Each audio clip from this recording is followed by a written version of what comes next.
الفاتحة.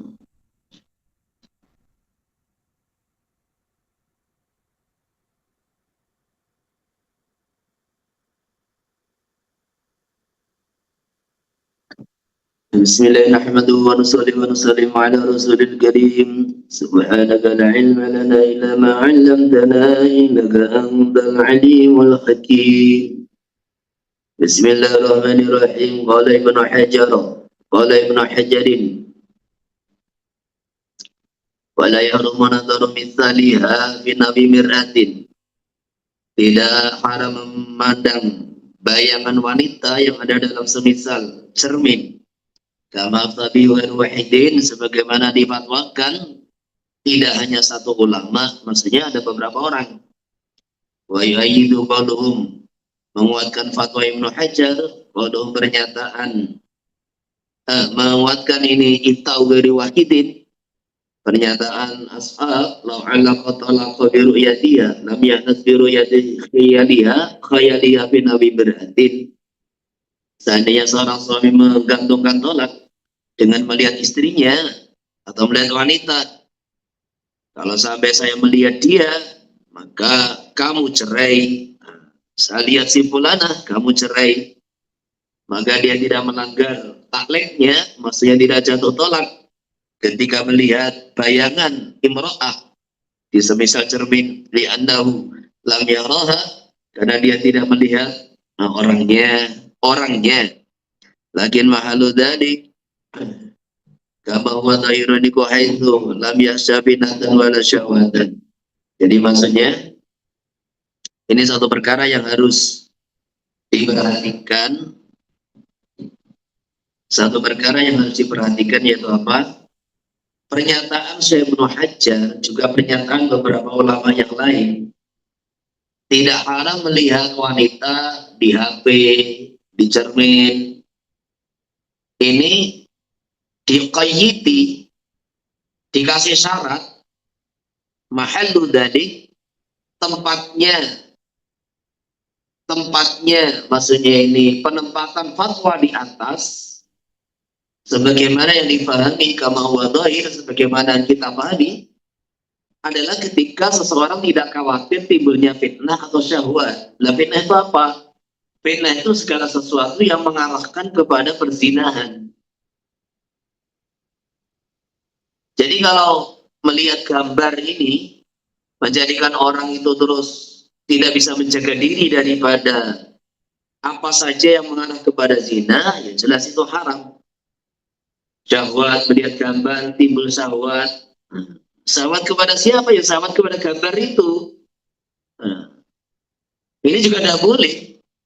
Sehingga dalam kitab Al-Baijuri itu dijelaskan, seandainya ada orang itu melihat tembok namanya syahwat, ini juga haram.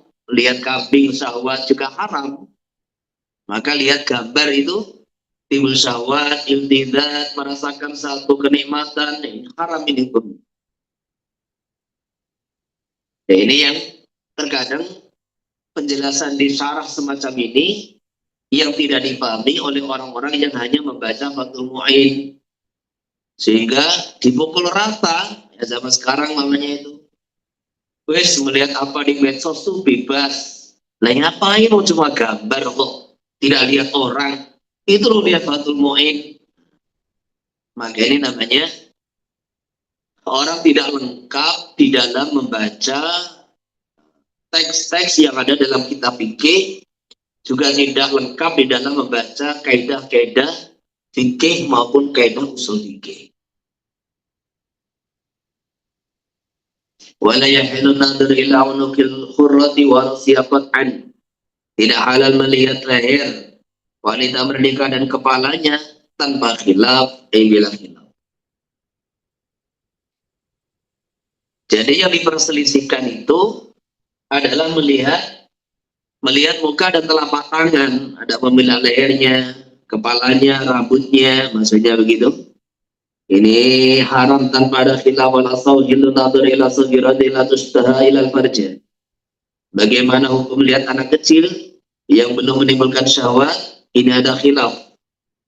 Pendapat yang diunggulkan halal selain farjinya, jadi anak kecil umur 2 tahun, 3 tahun. Maka ini melihatnya itu halal, kecuali farji yang yahrum nadaru ittifaqan. Adapun melihat farji, maka haram melihatnya. Maka haram dengan kesepakatan. Wa ma adapun penjelasan fir'adha wa nil qadhi dari Qadhi Husain min Hilli, yaitu halalnya melihat kemaluan anak kecil, entah itu ya, anak kecil yang belum dengan syahwat, amalan bil urbi karena menerapkan tradisi yang berlaku di masyarakat, ikut dhaifun, pendapat yang lemah. Na'am yajuzu nadaruhu wa mas'ulina min ummi zaman ar-radha wa tarbiyati li darurati. Jadi maksudnya ini, walaupun melihat kemaluan itu haram tanpa ada perbedaan pendapat, kemaluan anak kecil maksudnya, tapi dalam kondisi darurat, jadi ini melihat kemaluan anak kecil yang ghairu mustahi ini haram. Jadi di faktor ini maksudnya sebatas madhab Syafi'i, tetapi pernyataan ittifaqon ini dibantah dengan adanya penukilan dari Qadhi Husain yang dinukil Imam Nawawi bahwa farju shaghirah yang ghairu mustahah itu boleh dilihat. Ini dhaif, berarti namono pernyataan ittifaqon ini kurang tepat. Nah, yaitu nadhuru wa masuhu, kecuali kondisi darurat, yaitu melihat farju shaghirah la tustaha, melihat dan menyentuhnya bagi ibu atau orang-orang yang merawat anak kecil, memandikan anak kecil di masa menyusui, merawat, memandikan dan semisalnya. Lidarurati karena darurat. Kalau khatib asyarfini wa yang bagi yang takunal murdiah ghairul ummi kal ummi. Maka kalau alasan darurat, wanita yang menyusui yang selain ibu, nah hukumnya sama dengan ibunya. Nah, kenapa ditambahkan oleh khatib? Karena pernyataan ashab itu kata-katanya itu linawil Nah, kata nahwi sebetulnya nahwi itu ya semisal Lah semisal siapa? Bukan hanya saja atau neneknya, bukan. Di nahwi itu ya orang yang merawat anak kecil sebagaimana yang dimaksud itu. Apa farju sobi adapun kemaluan anak kecil laki-laki. Fasahal mutawali jawazan nadar ilahi ila tamyiz. Boleh dilihat sampai tamyiz wa tabi'u subki ala dalik. Pendapat ini diikuti Imam Subki. Wal farqu anna farja hasyu wa kila yahrum. Loh, kenapa ini yang muktamad kok istilahnya farju shaghirah ini haram? Nah, farju sobi ini tidak haram. Alasannya anna farju shaghirah ini afhasyu, maksudnya itu dilihat itu lebih tidak pantas gitulah. Jadi tidak pantas gitu. Satu perkara yang tidak pantas, satu perkara yang buruk gitu. Wakila yahrum juga wal asanal murayiqah wa man qarbal huluma. Murad adalah orang yang mendekati balik. Hukum nadhari ila ajnabiyya kal baik. Hukum dia memandang ajnabiyah seperti orang yang sudah balik, sehingga mayazamul waliya manuhu minhu. Wajib bagi wali melarang dia dari nadhar ajnabiyah. Wa yazamul istijabu minhu, wajib bagi ajnabiyah memakai hijab dari muraik. Jadi muraik ini laki-laki yang belum balik tapi mendekati balik. Maka ini bagaimana pergaulan dia dengan ajnabiyah? Nah, ini ada dua pendapat. Yang asal sama dengan balik. Di pendapat kedua, ya tetap dia belum balik. Kal majnun ini dari sebagaimana orang gila, liduhuri ala aurat, karena orang muraih ini sudah paham mengenai aurat wanita. Jadi sudah besar, sudah gede, maksudnya ini sudah paham lah. Ini orang cantik, orang menarik, nah, syahwat itu sudah mulai paham. Wa qala ta'ala, "Autim lil ladzina lam yadallu ala aurati nisa." Atau anak kecil yang tidak paham, jadi tidak paham mengenai tidak paham di dalam melihat aurat wanita. Amadukulu ala nisa ila janib juga istidani mainal jazis. Adapun masuknya murai di ruangan, maksudnya di ruangan yang hanya dihuni kaum wanita ajnabiyah tanpa izin, maka ini boleh. Ila bidukhuli alaihina fil awqati salasah, kecuali dalam 3 waktu alladhi yadha'na fi thiyabahunna, yang biasanya wanita melepas bajunya. Fala budda min istidanihi bidukhulihi biha alaihinna, maka wajib dia minta izin ketika masuk di dalam salah suaqat alaihina yang atas nisa. Di ayat ini yastadikum alladhina malakat aymanukum alladhina lam yablughul hulma bikum salata marrat. Dan firman Allah Ta'ala dalam minta izin, sahabaladina, orang-orang yang kalian miliki, budak-budak yang kalian miliki, waladina lam yablughul hulum, dan orang-orang yang belum sampai balik, minkum di antara kalian, salah samarrat 3 kali, min qabli salatil fajri wa hina tadahuna thiyabakum min adh-dhahirah wa min ba'di salatil isya salatu auratil lakum. Jadi dalam kehidupan zaman dulu itu ada 3 waktu, yang dimana dalam 3 waktu ini wanita kalau sudah masuk kamar, masuk rumah, masuk ruangannya, ini melepas bajunya. Karena zaman dulu itu baju tidak sebanyak zaman sekarang gitu. Jadi ya apa? Sebelum subuh, ketika tidur qailullah, waktu dhahirah, di siang hari yang panas tidur qailullah, dan selepas salat isya, maka ini tidak boleh masuk tanpa izin. Ama ghairul muraik waqala imam, adapun yang tidak mendekati balik, maka Imam Haramain mengatakan ilam yablu haddan yahki ma yarahu. Nah inilah yang dimaksud haddan yahki ma yarah, itulah yang dimaksud alladzina lam yadaru ala auratin nisa. Kalau ghairul muraik ini belum sampai batasan umur, yahki yang dia bisa meriwayatkan apa yang mereka lihat. Jadi alladzina lam yadaru ala auratin nisa ini maksudnya orang kalau dia ini melihat wanita tidak bisa menceritakan dia ini cantik, nggak cantik, menarik, tidak, ini belum bisa. Otaknya belum sampai ke situ. Maka bakal ada nih dia seperti ya Adam, tidak ada. Awallahu, atau sampai pada tingkatan yang dia ini bisa menceritakan apa yang dia lihat dari wanita, tetapi menggari syahwatnya tidak ada syahwat, bakal mahrum seperti mahram, nggak apa-apa. Au bisyahwatin,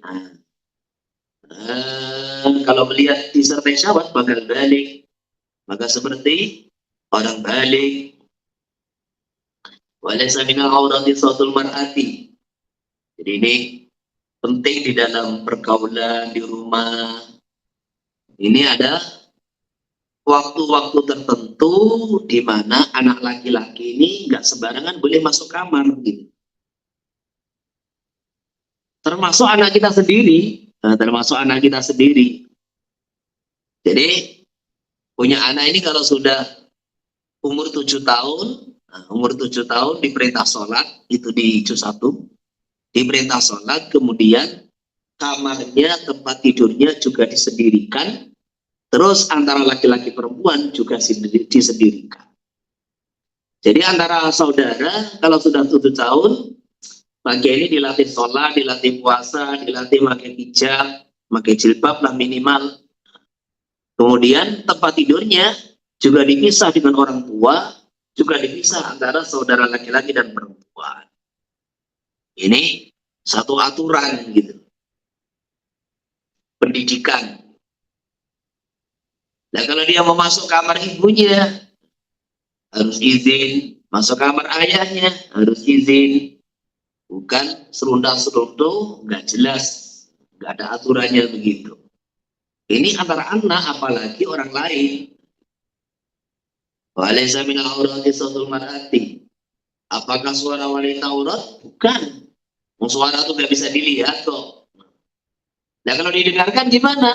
Ya nggak dosa.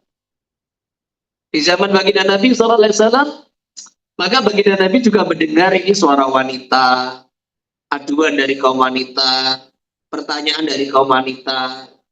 Sahabat juga interaksi dengan perempuan kalau ada hajat, menunjukkan ini suara bukan aurat, tetapi walaupun bukan aurat, kalau suara itu diyakini atau disangka kuat menimbulkan fitnah, jadi menimbulkan fitnah, rusaknya hati, menjadikan pikiran macam-macam, pengen hubungan yang dilarang dalam agama. Nah ini menjadi haram mendengarkannya. Jadi haram itu bukan karena auratnya. Haramnya mendengar suara perempuan di saat itu bukan karena suara perempuan itu aurat, bukan. Tapi haramnya di sini karena itu bisa menimbulkan fitnah. Kayak tadi, melihat gambar itu ya bukan haram gambar. Tetapi ketika dari gambar itu timbul mafsadah, kerusakan, akhirnya hukumnya jadi haram kan gitu. Sehingga mana ya Allah sama itu fitnah. Tidak haram mendengarkan suara kecuali dikhawatirkan timbul fitnah. Bagada ini terjadi tidak dikhawatirkan fitnah yang mengarah kepada zina, tapi dia merasakan kelezatan, kenikmatan dengan suara wanita. Kama bahasa wazar kasih. Walaupun hajar misal bidalik al-amrat. Disamakan dengan wanita, bidalik adalah mengkono haram mendengar suara ketika dikhawatirkan timbul fitnah, awil tidak, amrat, jadi anak muda yang ganteng. Maka umpamanya wanita itu lomba qiraatul Quran. Suaranya bukan aurat, tetapi kalau dengan qiraatul Quran itu terus dengan keindahan suaranya, akhirnya menimbulkan kerusakan, pelanggaran, perkara-perkara yang mengarah kepada pelanggaran agama, ya jadi haram.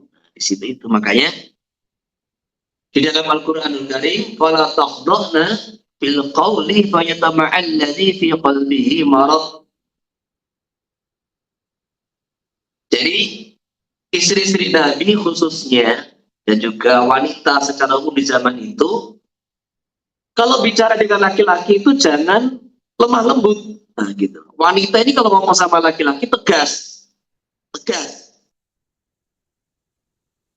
Ini taqaitunna fala taghdhna bil qawli. Jadi kalau kalian bertakwa, tanda-tanda kalian orang bertakwa, maksudnya begitu. Tanda-tanda kalian orang bertakwa itu, kalian kalau bicara dengan ajnabi, tidak dengan suara lembut. Suara lembut, fayatama'al ladzi fi qalbihi marad, sehingga memberikan harapan maksiat kepada orang-orang yang memang hatinya kotor.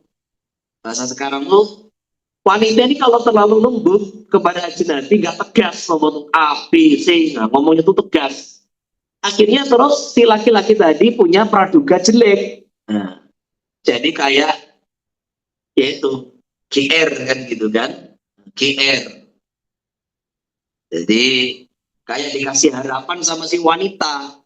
Katanya wanita ini ngomong kok lembut, apa geleman mau piye lah ini. Jadi makanya itulah kenapa orang-orang yang batil kata Kiai Uzairon rahimahullah ini menggunakan wanita untuk membuat kerusakan di mana-mana. Ya kita lihat di mana-mana namanya kasir, namanya apa, kasir rumah sakit, kasir hotel, kasir mall, dikasih wanita cantik, pramugari, mulai bis, kereta, pesawat, gitu. Dengan kata-kata yang lembut. Nah, ini kalau kita nggak tegas jadi laki-laki, ya nanti terus akhirnya kena fitnah. Oke, ini kalau nggak perlu, nggak usah. Jadi wanita ini ngomong sama laki-laki, tegas. Sehingga tidak membuat seolah memberikan harapan yang tidak baik kepada laki-laki yang diajak ngomong. Nah, orang yang sakit, ya, karena merasa dikasih harapan gitu. Maka orang Arab, kata Kiai itu, orang Arab juga tinggal di Arab lama itu. Kalau telepon ngomong sama laki-laki itu, jari-jarinya dimasukkan mulut. Jadi ada suara wanita, emang suaranya tuh merdu banget, nyaring begitu. Nah itu, supaya suaranya agak gede, jari-jarinya dimasukkan mulut, sehingga suaranya kayak laki-laki. Maka orang yang mendengar tidak akan timbul syahwat begitu itu. Nah, jadi ini perbedaan pendapat itu diantaranya ya karena ketika terjadi dulu zaman Nabi Sallallahu Alaihi Wasallam itu ya budak itu ya orang-orang Afrika kulit hitam itu. Nah ketika terbuka Persia ditaklukkan, Romawi, daerah-daerah Romawi sebagian ditaklukkan, maka ini budak-budak Persia, budak-budak Asia Tengah, budak-budak Eropa, ini masuk ke kekuasaan negara-negara Islam. Nah, terkadang budak itu ternyata jauh lebih cantik daripada orang-orang merdeka. Maka orang yang berpegang dalam hadis-hadis di zaman Nabi Sallallahu Alaihi Wasallam bahwasanya budak itu longgar, ya budak tidak seperti huruf. Tetapi orang yang memandang ulama yang memandang perubahan keadaan di mana budak itu sama-sama menimbulkan fitnah sebagaimana huruf, maka ahli tahqiq menyatakan bahwa annal amata kal huruf istirafi imabil unusati wa qabil fitnati. Nah ini apa ilatnya? Karena sama-sama antara huruf dengan amat itu sama-sama wanita dan sama-sama bisa memancing fitnah.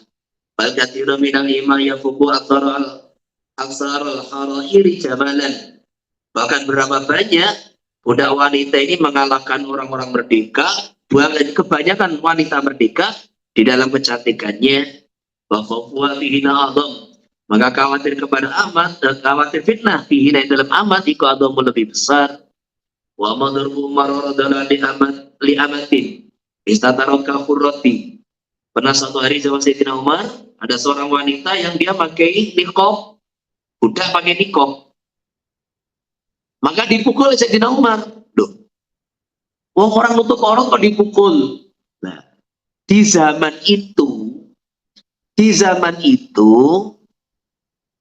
untuk membedakan antara huruf dengan amat, diantaranya amat itu nggak pakai cadar gitu loh, untuk membedakan. Nah ketika ada amat pakai cadar, maka dianggap ini menyerupai huruf, dikhawatirkan terjadi kecemburuan gitu loh, istibah, tasabuh, sehingga akhirnya orang tertipu, biasa bedakan mana amat, mana huruf kan gitu. Maka dipukul oleh Sayyidina Umar. Wa qala atasabbahina bil harair. Apakah kalian menyerupai wanita merdeka? Ya laka wa orang ida. Fala yadulul ilmi, maka ini tidak menunjukkan bahwa itu halal. Litimali anawli idai al harair bidoni anawnahiya. Karena ada kemungkinan tindakan amat yang memakai niqab tadi, memakai pakaian orang merdeka, ada kemungkinan itu akan bisa menimbulkan menyakiti idai al-harairah, bisa menyakiti hati wanita merdeka. Idoni anahunahiyah, dikira wanita merdeka adalah amat. Idin imakuna yusod dari zina, karena di zaman itu wanita-wanita itu menjadi tujuan orang-orang fasik untuk dizinai. Wal harairu kuna yurafna bisatri, sedangkan wanita merdeka ini dikenal di zaman itu yurafnya adalah dikenal dengan menutup diri dan lebih terhormat. Maka ketika Hindun Imratu Abi Sufyan radhiyallahu anhu disuruh atau oleh baginda Nabi SAW wa alla yaznin, maka apa jawabannya? Ya Rasulullah, azanatil harair azanatil khurrah, masa ada wanita mereka tuh zina? Jadi kata Kiai Wajaran rahimahullah, orang Arab itu menikah itu satu kebanggaan dan zina itu satu aib. Ini tradisi sejak zaman jahiliyah. Karena orang Arab ini di antara tradisi menjaga nasab, maka zina itu satu aib yang besar, baik sebelum Islam ataupun selepas Islam. Tapi zina, nikah itu satu kebanggaan. Jadi seperti itu. Beda dengan orang-orang kafir, mereka ini tidak terbiasa menjaga kehormatan, menjaga nasab itu tidak terbiasa.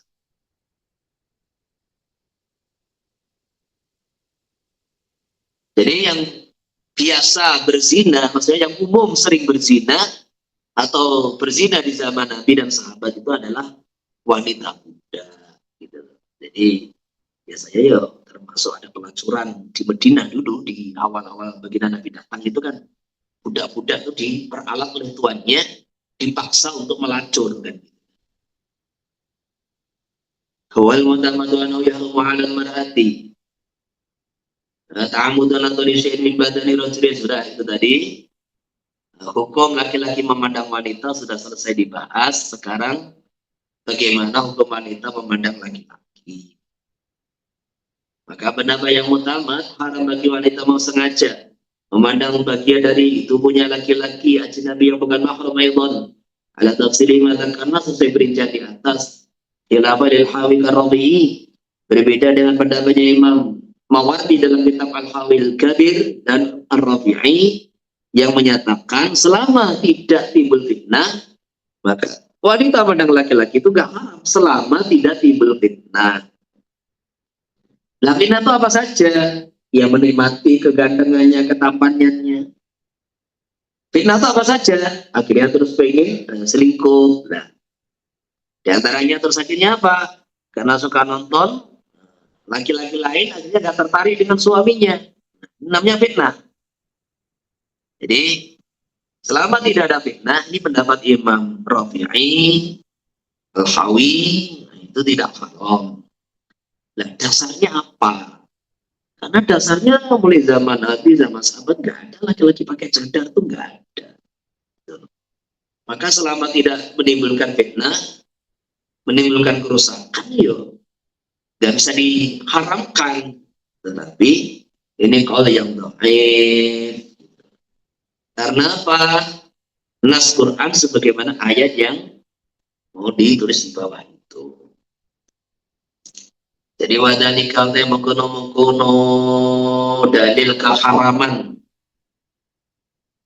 wanita dan laki-laki. Qala liqali ta'ala wa qulil mu'minat yaghdudna min absarihinna wa yahfazna furujahun. Katakan kepada wanita-wanita mukmin supaya mereka menundukkan sebagian pandangannya dan menjaga farjinya. Jadi orang itu tidak bisa menjaga farji diantaranya ya karena tidak bisa, maksudnya tidak bisa menjaga dari perkara yang haram, ya karena tidak bisa menundukkan pandangan sebagian, karena tidak semua melihat wanita itu haram. Ada yang boleh, istrinya sendiri, budaknya sendiri. Atau maksudnya, wali hadis Ummi Salamah radhiyallahu anha Rasulullah SAW Maimunah. Suatu hari, ini dua istri Nabi, Ummu Salamah dan Maimunah, ada di dekat baginda Nabi Sallallahu Alaihi Wasallam. Qalat, maka berceritalah Ummu Salamah, baina nahnu 'indah, di tengah-tengah kita sedang ada di dekat Nabi, atau aqbala, tiba-tiba datang Ibnu Ummi Maktum, fadakhala alaih, menghadap sahabat yang buta, itu muadzin Rasulullah SAW, Abdullah Ibnu Ummi Maktum, masuk ke ruangan Nabi.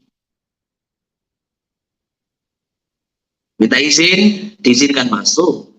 Lewat dari kejadian itu, ba'dama umirna bil hijab, selepas kami para wanita diperintahkan pakai hijab, wa idza sa'altumuhunna mata'an, fas'aluhunna min wara'i hijab. Faqala Rasulullah sallallahu alaihi wasallam ihtajiba min. Kalian berdua ayo pakai hijab. Kalian berdua ayo pakai hijab. Min dari Ibnu Ummi Maktum. Fakultu maka aku menyanggah, maksudnya itu tanya, ya Rasulullah, alaysa wa a'ma la yubsiruna wa la yarifuna. Loh, kenapa pakai hijab? Bukankah dia buta, tidak melihat kita dan tidak mengenal kita? Maka Rasulullah SAW, apa amya wa anitantuma? Kalau dia buta, apakah kamu buta? Kamu kan melihat dia. Maksudnya begitu. Alas tumatu basironi, bukan kalian melihat dia.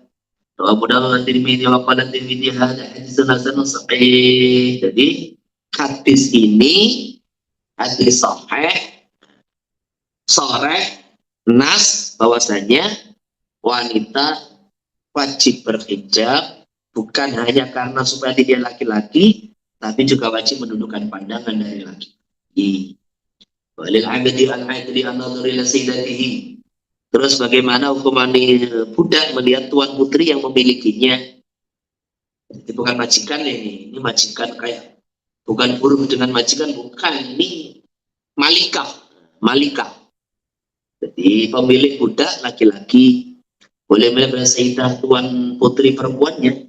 Al-mutasim bil adalah yang memiliki sifat adalah maksudnya jauh dari maksiat. Jadi adalah ini orang yang baik agamanya, jauh dari maksiat. Ma'adama baina surah wa rubah.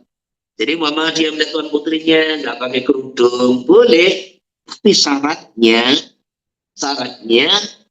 ini dua-duanya ini orang yang baik-baik, jauh dari maksiat, jauh dari zina. Sama adalah al-nadhuru ila abdi al-adli ma'ada dalik. Sebagaimana tuan putri pemilik budak laki-laki boleh melihat budak laki-lakinya yang sama-sama adil, sama-sama baik agamanya, sama-sama jauh dari maksiat. Kemudian yang ketiga, bagaimana laki-laki, bagaimana memandang sesama mahram. Yang turun dzakaru min mahrabil unsa. Laki-laki boleh memandang mahram wanitanya. Sawan min nasabin aw radha'in aw musaharatin. Baik ini nasab, mahram nasab, persusuan, perkawinan, ma'adama baina surati wa rubataiha, itu dah syahwat. Jadi laki-laki memandang wanita mahram memandang laki-laki mahramnya, baik mahram nasab, mutlak ini mahram persusuan, mahram perkawinan. Ini boleh memandang yang selain wa baina surah wa rubah, syaratnya itulah syahwat. Tidak ada syahwat. Karena umumnya orang tuh dengan mahramnya itu gak ada syahwat gitu. Umumnya, normalnya begitu itu. Jadi ini orang tuh pengen syahwat dengan mahram itu biasanya ada kelainan. Tapi itu tadi, zaman sekarang itu, zaman terkadang sudah rusak gitu. Sehingga terkadang dengan mahramnya sendiri juga syahwat. Maka harus lebih hati-hati. Harus lebih hati-hati. Lebih ketat. Lianal mahramiyah makna yujibu hurmatal munakahah. Karena mahram adalah satu makna yang memastikan haramnya pernikahan antara keduanya sesama mahram.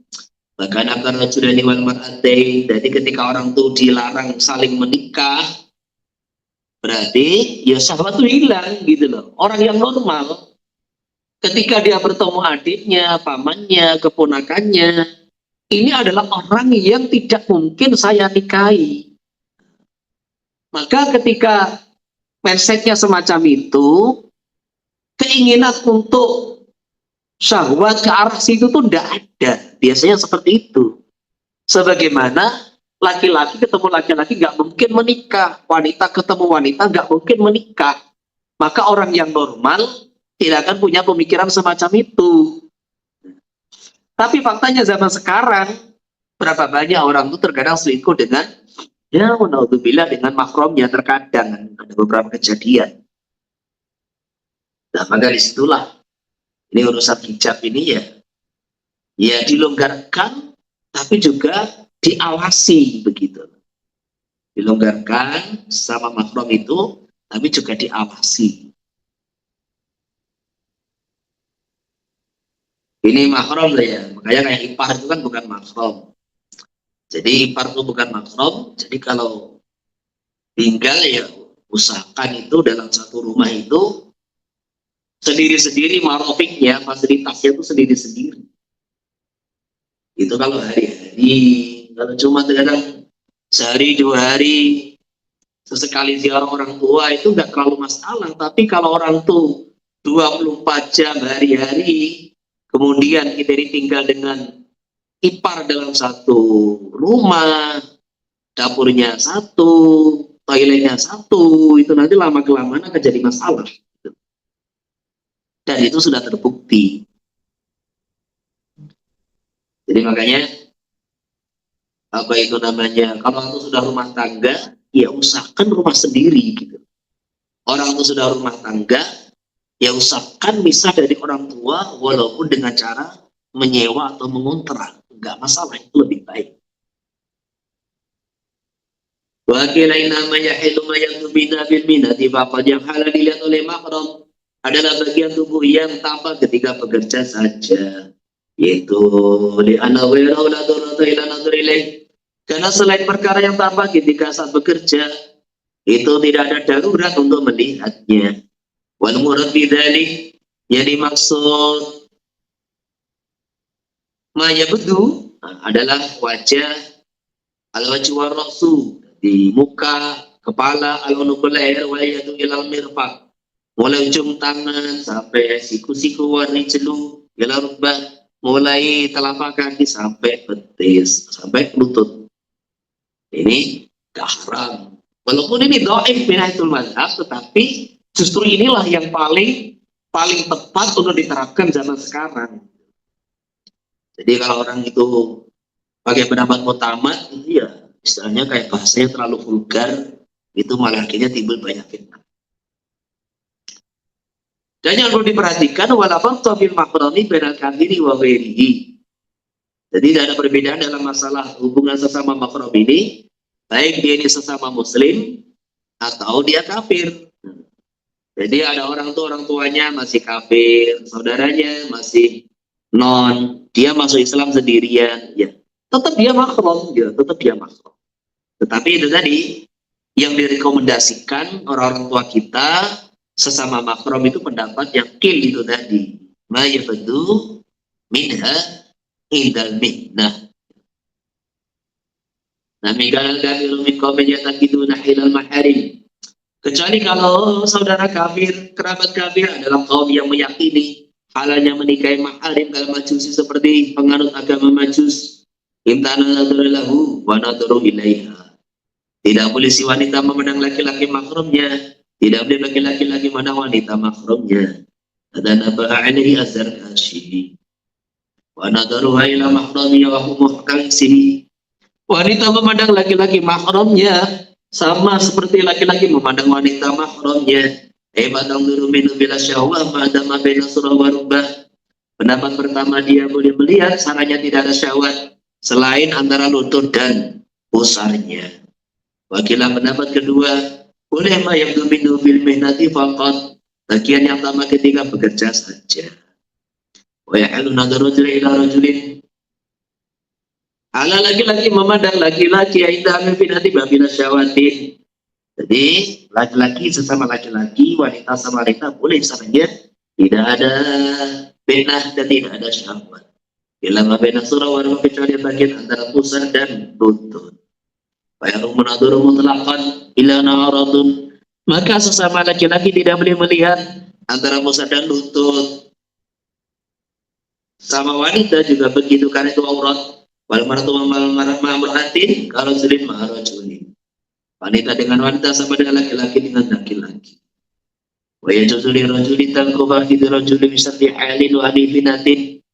Boleh laki-laki memijat pahanya laki-laki yang lain, wanita memijat paha yang lain, caranya ada hail dan tidak ada fitnah. Nah, ini kan selama tidak ada darurat.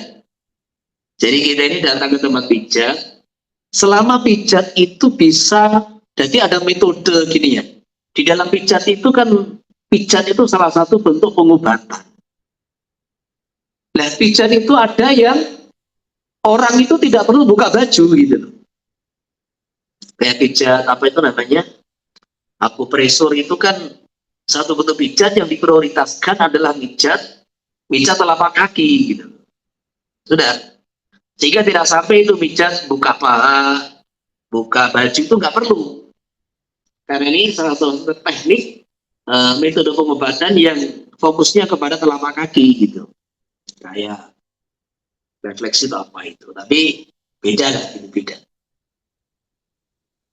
Lah ada pijat itu pijat capek kan gitu kan. Nah pijat capek itu kalau tidak dibuka untuk diurut, nah itu diurut.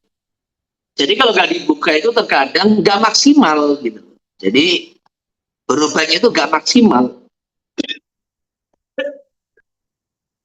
Maka ini ya dianggap darurat kalau memang dia harus memegang, dan di dalam memegang itu kalau tidak perlu melihat ya nggak boleh melihat. Jadi melihat nggak boleh, hanya boleh megang aja bagian-bagian yang memang dianggap itu darurat, bagian daripada pengobatan. Karena nanti di akhir dibahas di antara kondisi darurat yang membolehkan orang untuk melihat aurat adalah mu'alajah lil ilaj, yaitu pengobatan. Kayak menghitani laki-laki kan gitu kan. Jadi kayak mamanya itu bidan menangani kelahiran, itu kan namanya bidan menangani kelahiran itu kan ngambil bayi itu jelas lihat auratnya wanita. Yo lihat, yo terkadang pegang ketika menjahit apa. Nah, jadi kondisi darurat, maka di saat pengobatan itu memang harus seperti itu, maka melihat, menyentuh itu boleh. Dan begitu pula ketika dalkon itu kan memijit aslinya kan, pijat. Jadi memijit itu ketika itu memang tidak diperlukan, ya nggak boleh. Harus pakai kail. Tetapi kalau memang metodenya itu metode urut, yang itu memang uratnya itu harus diurut, dan itu tidak maksimal kecuali membuka, ya boleh dipegang tapi nggak boleh dilihat. Seperti itu. Wa yarumun adurilah amratil jamil wa nabla syawatin ala asah. Nah, bagaimana hukum melihat amrat jamil? Amrat itu anak kecil yang belum balik dan belum tumbuh jenggotnya. Ya terkadang itu ganteng gitu, bukan ganteng, cantik gitu. Jadi anak kecil yang belum tumbuh jenggot itu terkadang cantiknya itu mengalahkan perempuan. Maka ini ada dua pendapat. Jadi Imam Rafi menyatakan selama tidak menimbulkan fitnah, ya nggak haram. Tapi Imam Nawawi rahimahullah mutlak, timbul fitnah, nggak timbul fitnah, timbul syahwat, nggak timbul syahwat, haram. Jadi munculnya amr jamil juga selepas zaman sahabat. Ini munculnya istilahnya godaan-godaan amr jamil. Sehingga sampai pernah itu orang sekarang gimana di Al-Fatah itu? Sampai pernah di Al-Fatah itu kan guru-guru tahfidz itu kalau selesai setoran ini sama anak itu gak bisa salaman, karena di antara anak-anak itu ada yang amr jamil gitu, terutama bagi laki-laki yang belum menikah. Kalau laki-laki sudah menikah itu lihat amr jamil itu gak terlalu anu sebetulnya, walaupun itu yo terkadang itu timbul fitnah, tapi kalau sudah menikah godaan kepada amr jamil itu tidak sekencang ketika sebelum menikah. Dan laki-laki yang masih bujang ini kalau berhadapan dengan amr jamil ini, masya Allah, ini godaannya berat banget ini. Makanya Syekh Hasan Al-Basri mengatakan, saya ini kalau lihat wanita ini, tak lihat ya Allah tampakkan ini secara kasaf ini, saya tanya cuma satu. Tetapi kalau amr jamil ini yang nempel itu demitnya setannya itu sampai 17 atau 18 begitu. Jadi ditampakkan indah, mempesona begitu. Makanya disinilah aturan di pondok ini, tajasus itu tidak boleh. Sehingga kita ini terus terang aja di berbagai pondok pesantren terkadang terus terjadi adik-adikan, entah itu wanita dengan wanita, laki-laki dengan laki-laki, Kalau bahasa dulu namanya mairil. Mairil dalam bahasa Arabnya namanya liwat, yaitu satu perbuatan kotor yang dikerjakan oleh kaumnya Nabi Lut alaihi salatu wassalam, maka dikatakan lutiyun, liwat. Pekerjaannya kan gitu. Lutiyun maksudnya orang yang mengikuti keburukan maksiat yang dikerjakan kaumnya Nabi Lut. Liwat kan gitu. Mairil, laki-laki suka sama laki-laki. Yang sekarang ya terus LGBT itu, sodomi apa itu. Allah. Jadi mulai munculnya fitnah itu selepas zaman sahabat, sehingga ini dilihat ini apa itu godaannya begitu besar.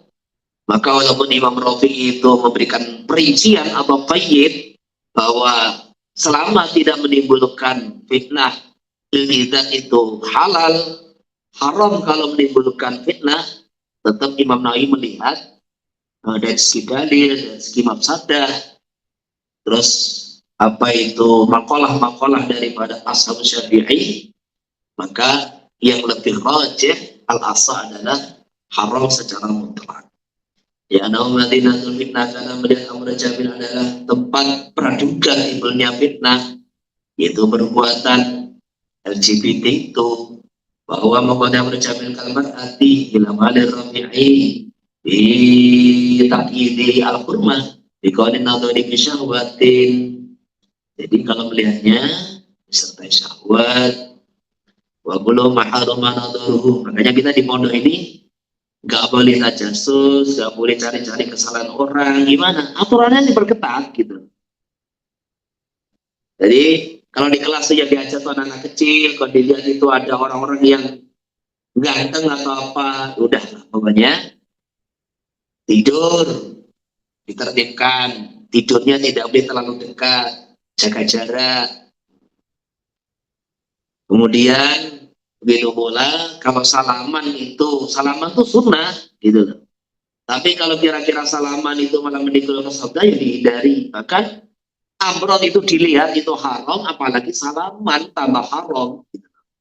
Jadi menurut Imam Nawawi, melihat amrod aja haram, maka salaman dengan amrod itu tambah haram. Jadi terjadinya pelanggaran-pelanggaran di sebagian tempat ini ya karena masalah ini tidak diperhatikan. Orang terlalu khusnudon dengan dirinya bahwa dia merasa orang baik. Nah, ketika ada kesempatan dan ada kemauan, disitulah akhirnya orang berbuat maksiat. Wa kullu ma haruma nadharu haruma masubila hailin. Segala sesuatu yang haram dilihat, maka haram disentuh tanpa hail, tanpa penghalang. Dan ablahu billadat, karena menyentuh lebih nikmat daripada memandang. Wa kullu ma halana daruhu yuhala masubila hail. Segala bagian tubuh yang halal dilihat, halal disentuh. Bali makhlubin wa muwasil masuma wa asura wa rubah. Maka sesama mahram, sesama jenis, laki dengan laki-laki, perempuan dan perempuan, boleh menyentuh bagian di luar surah dan rubah, li'annahu yahilu nadharu, karena itu halal dilihat. Nah, ketika haram dilihat karena bisawatin, menyentuh juga haram. Naam, qad yarumu masuma yahilu nadharuhu minal mahram. Terkadang haram menyentuh bagian-bagian yang boleh dilihat dari mahram. Kama sibatu dia walijda wa taqbiliha bila hailin liwari hajatin wala syafaqatin. Contohnya menyentuh perutnya, kakinya, mengecupnya. Jadi makanya ini dengan mahram kok mencupnya tuh pakai bibir, itu tuh mencurigakan gitu loh. Ini kayaknya ada masalah ini. Makanya ada mencium itu, ada mencium karena syahwat, ada mencium karena syafaqah, ada mencium karena rahmah, gitu kan. Maka mencium karena syahwat namanya taqbil, itu taqbil itu bil fam, mengecup namanya. Jadi mengecup itu takbir bilfam itu tidak boleh kecuali dengan istri atau budak perempuan, selain itu tidak boleh. Kecuali nanti ada, jadi takbil Bilfam, ya. Takbil alfam bilfam, takbil bilfam. Makanya kita lihat kalau orang itu mamanya itu mengecup karena syafaqah kepada anak, biasanya di keningnya atau di pipinya. Orang Arab takzim kepada para ulama dikecup di keningnya. Seperti baginda Nabi SAW ketika beliau mendatangi jasad Nabi selepas beliau meninggal dunia, maka dibuka itu kain yang menutupi beliau, kemudian dikecup keningnya. Tikta hayyan wa mayyitan. Tikta betul-betul wangi ya Rasulullah, hayyan wa mayyitan, baik masih hidup ataupun sudah meninggal dunia. Maka disitulah kita lihat orang Arab ini antara ta'zim kepada ulama, ustaz itu terkadang dikecup keningnya. Nah kepada anak juga begitu, terkadang dikecup keningnya, pipinya. Itu namanya syafaqah atau rahmah. Nah kalau syahwat itu dengan bibir, biasanya sesama bibir, terutama di situ. Jadi ada orang itu terkadang ya itu tadi nggak normal begitulah. Maka ini boleh dilihat tapi haram disentuh. Wa mislu bil hurmati maswajil ajnabiyah, menyentuh mukanya ajnabiyah in halla wa in halla nadhrun lam khidmatin aw ta'limin aw syahadatin. Terkadang melihat ajnabiyah itu halal, bahkan sunnah, contohnya khidbah. Melihat ajnabiyah itu halal, contohnya lagi ngajar, di mana ngajar ini tidak bisa dipahamkan kecuali membuka satir atau sebagai saksi. Nah ini walaupun halal dilihat, tetapi haram disentuh. Wa kullu ma harama nadharu halata qawli muttasilan. Segala bagian tubuh yang haram dilihat ketika melekat dengan tubuhnya. Iku ya haram apa nadharu melihatnya ala qawli muttasilan ketika bagian tubuh terpisah dari orangnya, terpisah dari tubuhnya. Kakila matiyatin orijlin, seperti potongan kuku tangan atau kuku kaki. Wakasyari rahatin wa'inati rajulin, seperti rambut wanita ataupun bulu kemaluan laki-laki. Hebat ajibung warutulah, maka wajib ditimbun di tanah. Jadi ada bagian-bagian tubuh yang sering kita potong, entah itu kuku, rambut. Jadi ini rambut wanita ini kalau dipotong wajib ditimbun di tanah. Masukkan kresek dan kemudian ditimbun lah. Jika ini bulu kemaluan kalau dicukur, masukkan kloset lah gitu aja. Masukkan kloset. Jadi jangan ditampakkan. Ini tidak boleh. Tangan, kaki begitu pula.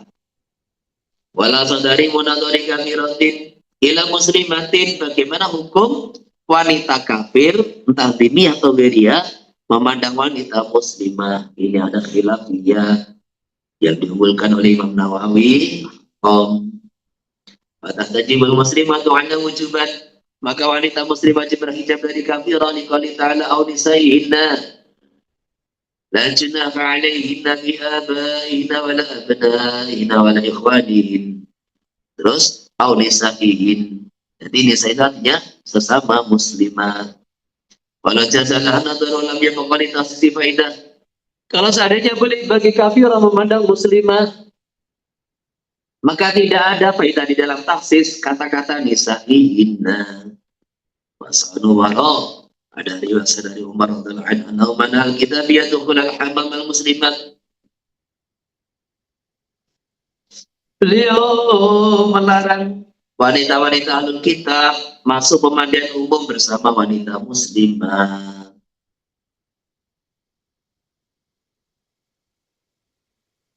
Jadi ada satu riwayat antar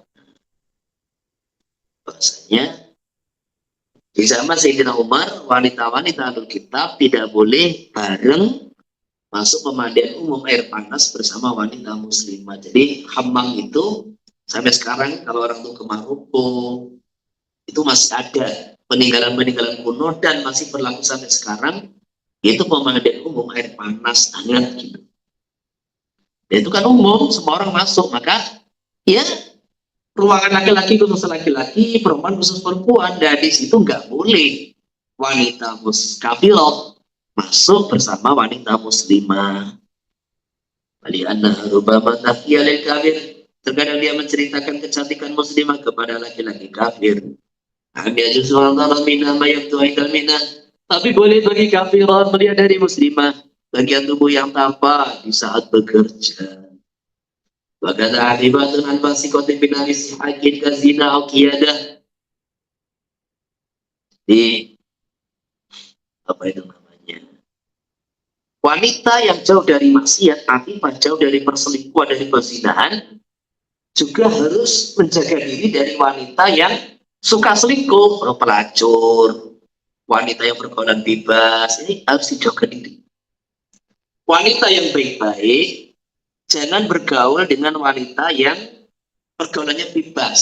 Gitu. Dinawi sihak itu lesbian, zina, kiada itu jadi gerbong gitu. Di antara mananya kiada. Mata tajibu anda mencoba wanita muslimah wajib afifah, wajib berhijab kepada wanita yang kehidupannya bergaul dan bebas, maksudnya bebas yang akhirnya mengarah kepada pelacuran, lesbian dan semisalnya. Walau mana-mana qadama min hurmatin al-masih wa izul hajata ilaihima. Penjelasan orang di atas yaitu haramnya melihat, haramnya menyentuh adalah ketika tidak ada hajat kepada keduanya atau salah satu dari keduanya. Wa ma'inal hajati kafasir wa hijamatin wa hilajin. Bekam, contoh dari nafas itu bekam dengan mengeluarkan darah dari urat. Hijamah bekam dengan sayap, wa hilajin dan pengobatan. Bayu baku apa nadar wal masu. Dua-duanya haram melihat dan menyentuh walau bil farjin, bahkan walaupun melihat farji. Lil hajatil muncaila dari karena hajatnya memaksakan kepada melihat dan menyentuh. Ya Nabi tahrimi raidil harajan karena kalau diharamkan maka menimbulkan kesulitan.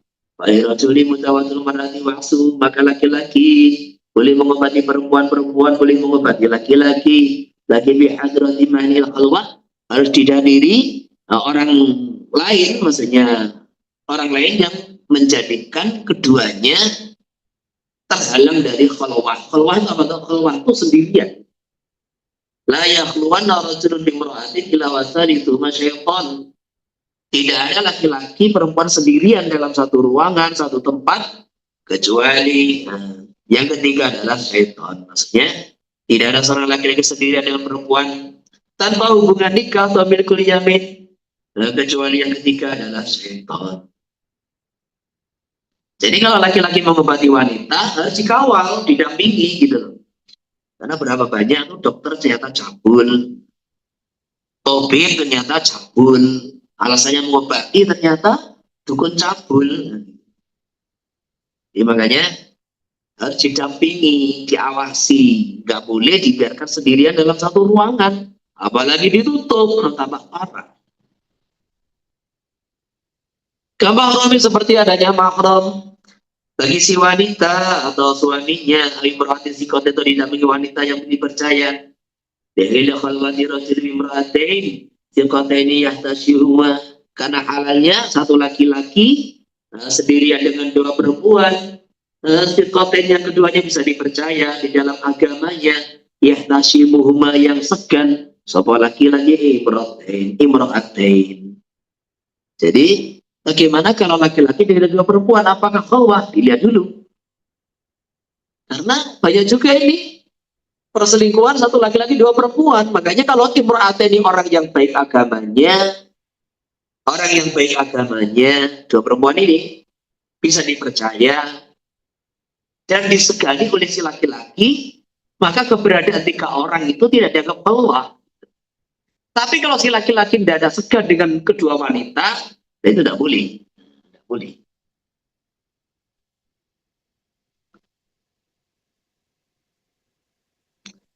Wa yastaratu anna mura'atin yumkinu wa ta'ani dzalika min imra'atin waqsuhu.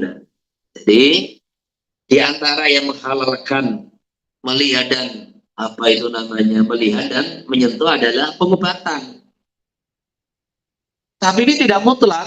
Satu, alasannya pengobatan. Dua, didampingi mahram dan suaminya. Tiga, nah ini, tidak ada wanita lain yumkinuha yang bisa bagi wanita ta'ati dzalika min imra'atin menangani pengobatan dari dokter wanita yang lain. Maksudnya itu, jadi wanita ini kenapa terpaksa berobat pada laki-laki? Karena sudah tidak ditemukan dokter wanita gitu. Jadi ini sudah ribuan tahun kelahiran itu ditangani oleh dukun wanita, dukun bayi. Nah sekarang ada metode barat yang dikeluarkan, diprogramkan di fakultas-fakultas kedokteran spesialis kandungan itu apa? Laki-laki gitu.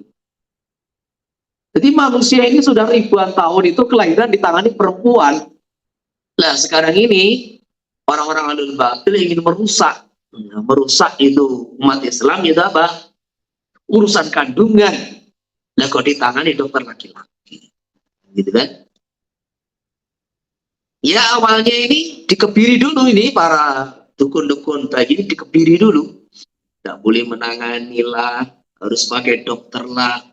Sebetulnya bukan masalah tidak ahli. Secara mencatat, secara terbukti bahwa nggak pernah ada masalah. Apa ini dukun bayi? Nggak pernah ada masalah. Nah, terus kenapa harus pakai dokter? Bukan masalah keselamatan sebetulnya itu. Jadi ya diantaranya karena pertimbangan masalah bisnis. Gitu. Karena kelahiran itu ya bisnis yang menjanjikan. Nah terus sekarang harus dokter laki-laki. Lah itu sudah merusak lagi. Gitu. Merusak lagi. Maka kalau istri kita ini ditakdirkan itu hamil, usahakan jangan kepada dokter kandungan laki-laki. Carilah bidan dokter kandungan perempuan gitu, jangan laki-laki. Nggak boleh. Mau diperiksa, sentuh, macam-macam. Jadi jangan sampai jadi laki-laki suami itu nggak cemburu dengan istrinya. Jadi dayus. Jadi tidak ada dokter wanita yang bisa menangani pengobatan tersebut. Dan sebaliknya, laki-laki boleh berobat kepada wanita, asalnya tidak ada dokter laki-laki. Terus wala yakuna dimiyan mawujudi muslimin. Jadi kalau ada laki-laki bukan dimi harus sesama muslim, nggak boleh orang muslim berobat kepada orang kafir, itu nggak boleh.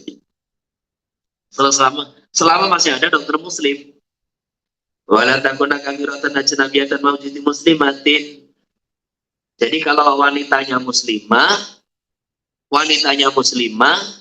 dan tidak menemukan dokter wanita, maka boleh laki-laki. Syaratnya harus muslim. Begitu pula laki-laki berobat kepada perempuan, alasannya karena nggak ada dokter laki-laki. Syaratnya harus muslimah, tidak boleh kafirah, nggak boleh. Beresiko berobat kepada dokter yang main agama. Nanti sampai mati.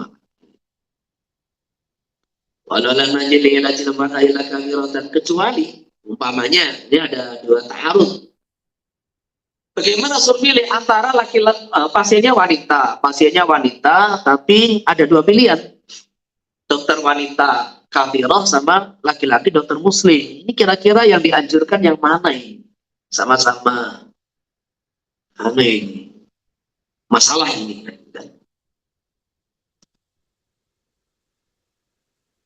Atau pasiennya wanita, ternyata dokternya laki-laki muslim atau dokter wanita tapi kafir. Apabila kita tidak menemukan ilaj mat'am untuk mengobati pasien wanita, ialah kafiratun wa musliman ajnabiyan. Wa ghairu ma qala dhahirnya kama qala adrai. Wa ghairu kama qala adrai.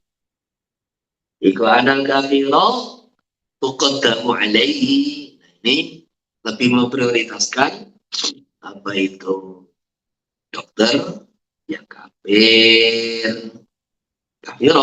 sama wanita. Karena apa? Aturan melihat dan menyentuh lebih longgar daripada laki-laki. Ya nadara masa qabrina rajul. Karena oleh memandang kafirah dan oleh nyentuh kafirah kepada muslimah lebih ringan daripada laki-laki muslim. Karena tanzuru minna ma yabtu indal minna. Maka wanita kafirah bisa memandang kepada wanita muslim apa yang tampak tidak bekerja di kinabir rajuli. Kalau khati wa fi madal masti wal hijama nadharul khati ila farji man yaqtiluhu. Oleh melihat dokter yang menghitan kepada kemaluan orang yang dihitannya. Wa nadharul khati ila farji lan itu walituha. Oleh melihatnya dukun bayi kepada farjinya wanita yang dia menangani kelahirannya. Ada itu walituha. Farji perempuan yang dia menangani kelahirannya. Wa yajuzu nadharu lil wajhi faqad ila muamalah. Boleh melihat mukanya saja ketika muamalah tujuannya untuk mengenal.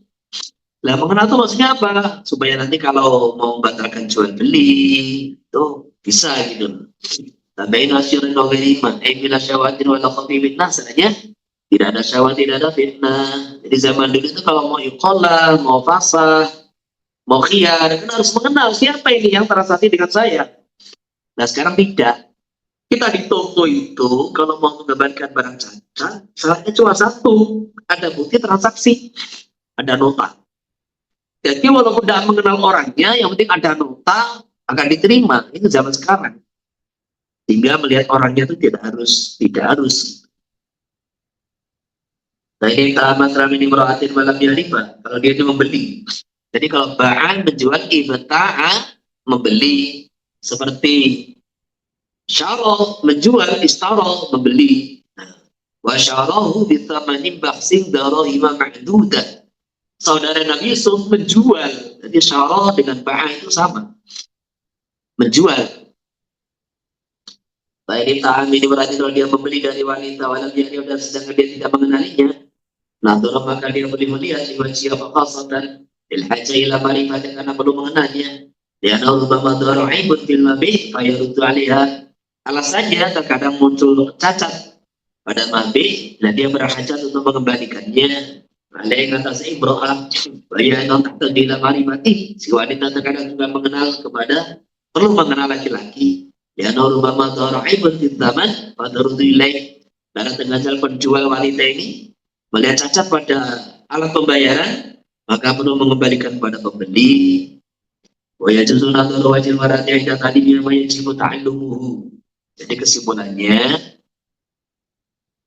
melihat yang pertama tadi melihat lain jenis yang alasannya pengobatan itu syaratnya agak banyak itu. Jadi apa itu yang pertama memang apa itu namanya sangat urgent darurat. Yang kedua didampingi mahram atau suami atau beberapa wanita lah. Gitu. Yang ketiga tidak ada dokter yang sejenis. Kemudian juga agamanya sesama Muslim. Jadi ada 5 itu persyaratan. Nah yang kedua, muamalah. Nah muamalah itu boleh melihat lain jenis tujuannya untuk mengenal siapa ini orang yang transaksi dengan saya. Karena nanti kalau ada apa-apa dalam transaksi, perlu untuk mengembalikan komplain. Dan ini kita sudah tahu siapa orangnya. Maka perlu mengenal. Nah mengenal itu ya diantaranya melihat. Yang ketiga, yaitu untuk proses belajar mengajar. Jadi dalam proses belajar mengajar ini, maka juga boleh melihat lain jenis. Tapi itu tadi syaratnya, satu tidak ada tenaga pengajar yang sejenis. Jadi ini pelajaran-pelajaran yang berat, ya di mana di daerah itu tidak ada tenaga pengajar wanita yang mumpuni mengajar wanita. Terus yang kedua, memang materi pelajaran itu tidak bisa dipahami kecuali dengan membuka hijab. Nah, gitu. Jadi tidak bisa dipahami kecuali dengan membuka hijab. Jadi kalau masih ada tenaga wanita yang mumpuni atau pelajaran bisa dipahami, disampaikan dan dipahami tanpa buka hijab, maka buka hijab itu tidak boleh. Tidak boleh. Walaupun tak pakai cadar. Jadi nggak boleh. Ini pendapat yang utama semacam itu. Nah kalau terpaksa, Pak, ini terpaksa ngajar di satu tempat yang di situ memang di masjid, masyarakatnya itu awam banget, ini masyarakat umum. Ya kalau dikasih hijab nanti malah orang nggak mau datang ke pengajian. Ini tadi ini pengalaman beberapa ustadz, kayak namanya Dr. Zakir Naik gitu. Jadi Dr. Zakir Naik itu diantara beliau itu, karena beliau itu ngajar kepada orang yang terutama malah majelisnya itu yang didatangkan itu segala macam manusia dari semua kalangan gitu loh. Ya ulamanya ada, ustadznya ada, orang awamnya, orang kafirnya juga datang. Karena untuk dakwah. Maka beliau punya strategi, di depan itu laki-laki semua. Terus wanitanya jauh di belakang gitu. Karena kan pertemuannya itu mesti pertemuan besar. Sehingga ketika kondisi wanita itu jauh, itulah dijadikan itu sebagai hijab. Karena kalau jauh itu nggak jelas gitu. Kalau jauh kan jadinya itu tidak jelas gitu. Contoh. Dan satu lagi, contohnya lagi, kita lihat beberapa ustadz yang masyhur di negara kita ini, tahu-tahu disuruh ngajar selebritis atau apa. Ini apa? Bawa papan tulis lah. Kemudian beliau menghadap ke papan tulis. Tujuannya apa? Supaya tidak melihat kepada jamaah wanitanya.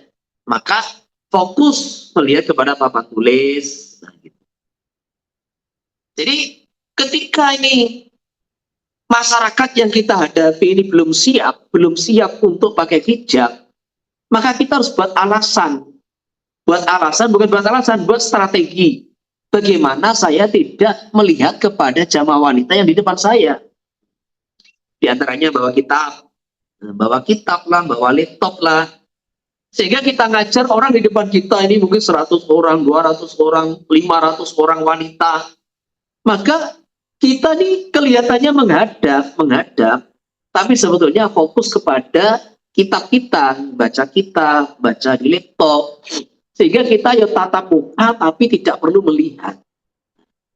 Jadi saya kira strategi di dalam taklim ketika belum siap untuk ada hijab. Wa yajuzu nadharu wajhil mar'ati 'inda ta'limiha ma yajibu ta'allumuhu. Jadi boleh melihat wajah perempuan ketika belajar ilmu yang wajib dipelajarinya, seperti kal-fatihati wa qalitas saudi wa ma yata'ayyanu bihi, minimal Fatihah seperti surat Fatihah, minimal bacaan doa tasyahud, dan ma yata'ayyanu bihi. Dzalik maksudnya perkara-perkara yang yata'ayyanu bihi dzalik sifatnya fardhu ain untuk dipelajari gitu. Ma yata'ayyanu bihi dzalik ilmu-ilmu pengetahuan yang bisa menjadi fardhu ain untuk dipelajari. Minasana'i al-mutaji ilaiha, yaitu jenis keterampilan, pekerjaan-pekerjaan, bukan hanya ilmu agama. Karena wanita ini juga terkadang tuh perlu untuk latihan menjahit, latihan masak untuk usaha, homemade kan itu kan, home industri. Dia ini kerja tanpa harus keluar rumah. Nah ini untuk dia ini supaya bisa jualan masakan yang enak, maka sekolah. Nah, terkadang itu hoki yang ngajari itu bukan perempuan, yang ngajari laki-laki gitu. Karena mungkin tidak ada tenaga perempuan di tempat itu. Nah, lakin mahalu dawari dalik.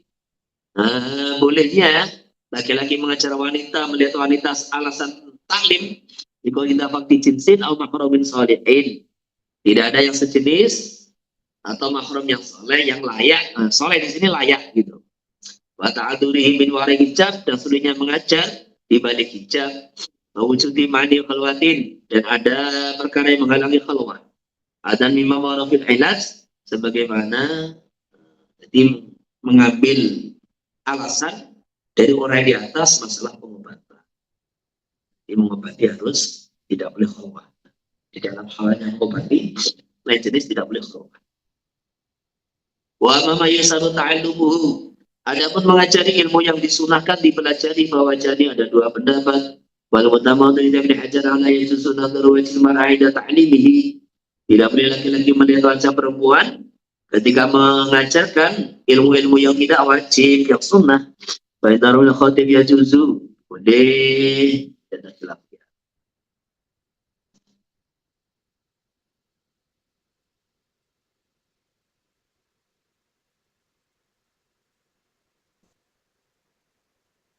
Wa yubahu nadharu li ajli tahammuli syahadawataiha.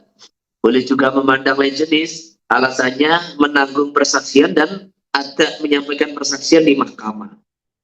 Jadi tahammul itu orang menyaksikan satu kejadian terus dihafal dalam ingatannya. Jadi memori kejadian itu selalu diingat dalam ingatannya. Itu namanya tahammul. Padahal yang dilihat ini orang lain. Mestinya kan orang tuh melihat wanita dan laki-laki, ya sudahlah di jalan sekilas dilupakan. Nah, ini enggak, diingat gitu. Dia melihat wanita satu kejadian diingat. Nah, ini boleh. Tujuannya tahammul. Jadi sekarang itu mengingat memori itu, lah nanti ada untuk disampaikan di pengadilan. Sawa'un alaiha begini bersaksi untuk membela wanita atau merugikan dia sebagai jaksa. Jadi saksi yang menguntungkan dia atau merugikan dia. Hatta yajuza nazar ila al-fatin syahada ala zina wal milada. Sehingga boleh melihat farji untuk bersaksi atas zina dan melahirkan. Jadi kan terkadang orang itu istilahnya sekarang divisum bukti bahwa dia ini berzina itu kan bukti dia berzina itu kan ada gitu sampai diperiksa. Buktinya apa dia berzina? Ternyata digerebek. Enggak kok, kami belum ngapa-ngapain kan gitu kan? Belum ngapa-ngapain. Nah, ada saksi yang melihat dia sudah berzina. Buktinya apa? Jadi antaranya ada spermanya di situ. Nah, sperma di mana? Di luar mau di dalam? Nah, ini kan sampai dikata seperti itu. Karena saksi zina itu tidak boleh hanya mengatakan, iya aku lihat dia berdua di kamar, nggak boleh. Ini korina, nggak boleh orang menyampaikan persaksian dengan korina, nggak boleh. Jadi saksi zina itu yang melihat langsung bahwa dia memasukkan kemaluan kepada farjinya wanita, itu baru boleh bersaksi. Kalau dia tidak melihat itu ya nggak usah jadi saksi. Melihat itu putingnya perempuan untuk bersaksi atas persusuan. Wa ta'amudun atau syahada la yaduru wa yasara wujudu lisana mahrimnya syadda ala lawjah. Maksudnya sengaja melihat wanita karena untuk menjadi saksi itu layaduru. Layaduru itu maksudnya tidak menjadikan batalnya persaksian dia. Jadi sengaja melihat wanita karena untuk sebagai saksi, ini loh pelakunya. Itu tidak haram. Sehingga tidak membatalkan syahadah dia. Walaupun mudah mencari wanita lain atau maharim yang bersaksi untuk si wanita alal aujah amali dari syahadah.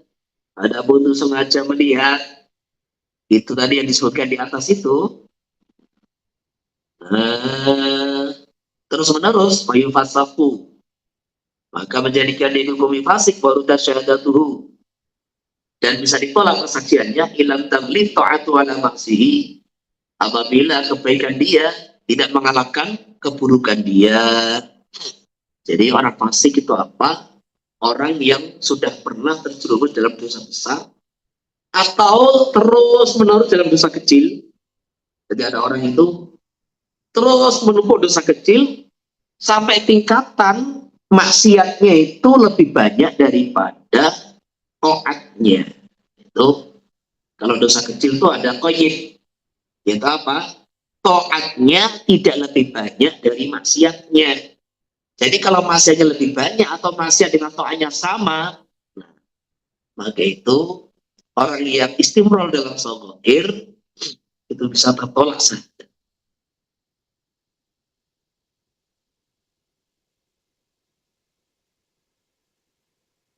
Oke, ini sebelum lanjut, silakan ada pertanyaan. Selamat lihat. Pertanyaan kaitan dengan pelajaran atau bebas. Ada waktu 20 menit. Assalamualaikum, Kiai. Ingin bertanya tentang indal mihnah. Ya. Amma yabdu indal mihnah, dia ada bobit atau qaid, tangan atau kepala masuk nggak? Makanya kamu terlambat toh. Itu sudah dibahas di atas dari panjang. Ini kayaknya terlambat ini. Jadi kepala, leher, sampai siku-siku, kaki sampai betis itulah yang ya betul indal mihnah. Ya, lagi. Yang kedua tentang khulwah.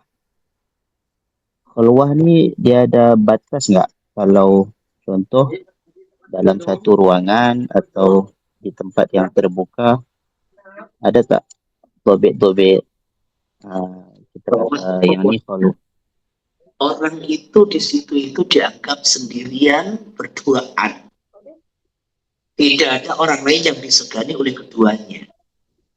Jadi bisa dalam satu ruangan, bisa itu sendirian di hutan, sendirian di kebun, jadi semuanya keluar. Sampai itu sendirian di mobil, jadi di mobil satu laki-laki satu perempuan itu juga keluar.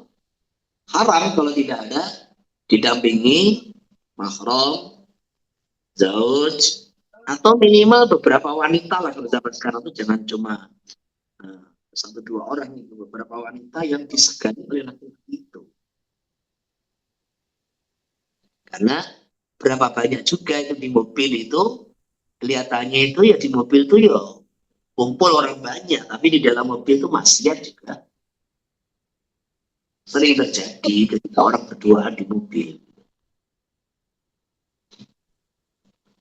Oke, Pak lagi. Jazakumullah khair. Lain? Gak ada? Assalamualaikum Ustaz. Saudara. Ustaz melihat farji istri kan makruh. Kemudian kalau menyentuhnya tuh bagaimana Ustaz? Jadi yang makruh tuh melihat, menyentuh tuh malah bagus tuh. Boleh. Jadi kalau menyentuh tuh beda. Maka ini termasuk perkara yang mungkin makruh dilihat tapi tidak makruh disentuh. Jadi istilahnya tuh di dalam kemarin dibahas apa itu namanya?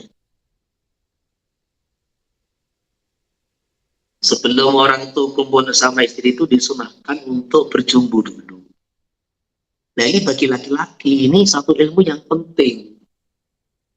Jadi dia harus tahu mana itu bagian tubuh istrinya itu kalau disentuh maka bisa menimbulkan hasrat istrinya juga gitu. Karena terkadang istri itu kalau udah dimulai dari suami itu juga apa itu selainnya itu yes datar-datar gitu aja gitu. Nah ketika ini ada bagian-bagian yang disentuh, dari situlah ketika hubungan suami istri itu sama-sama berhasrat, bukan hanya suami saja, itu sama-sama berhasrat, maka itu akan lebih membawa maslahat bagi keharmonisan rumah tangga di situ.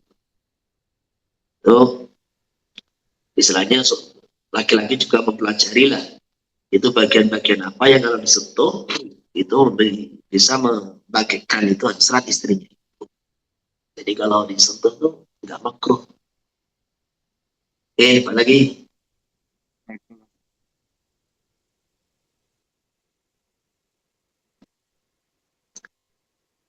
Karena ini kenapa perlu dibahas? Ini ada satu perempuan itu, dia sampai punya anak 2, beberapa itu tidak pernah merasakan kelezatan jima. Gitu. Jadi dia ini hula-hula nggak ngerti jima tuh ya apa enak katanya. Ya dia bisa hamil, kan gitu kan? Bisa hamil. Jadi ada wanita itu ketika istilahnya itu dijima suaminya, walaupun dia mungkin juga kurang sahabat atau gimana, bisa hamil. Yang penting sperma masuk ke rahim perempuan, ketemu sama sel telur, ya udah jadi anak dengan izin Allah Ta'ala. Tetapi karena ketika laki-lakinya itu tidak badai pemanasan, istilahnya tidak pandai pemanasan, akhirnya terkadang istrinya dirugikan. Sampai punya 2 anak pun nggak tahu itu kenikmatan jiwa itu di mana. Atau terkadang istilahnya itu ejakulasi dini, ini kelainan. Ini masalah-masalah terkadang itu dianggap sepele, tapi sebetulnya bagi wanita ini ada satu hal yang bisa fatal, begitu, bisa fatal. Oke, apa lagi?